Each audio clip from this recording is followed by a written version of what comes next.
وقتی که این خانه وارد میشن هر هفته که آموزی که میین چه احساس وارد؟ احساسی بخمی ها، احساسی کودکی ها، احساسی بسیار جالبی به آرایشی، یک احساسی که بخیرم با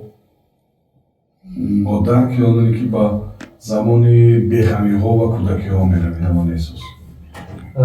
تقریبا در مصاحبه هایی که تا امروز انجام داده کم شده است یکم اگر جای اشاره نکرده باشین نیست از زمان مکتب خانهاتون کودکیاتون بگید برای چند برای که شاید نپرسیدم زمان کودکی ما در همینجا گذاشت در خانه در سال 84 ما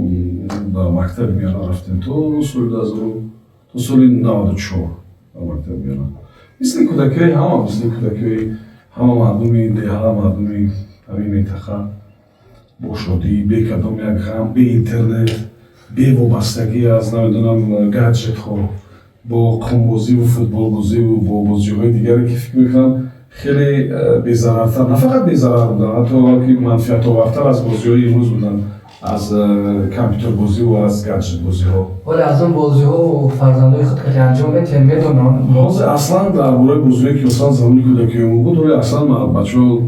این بازی‌ها رو بازی نمی‌کنن. مردمی دیگه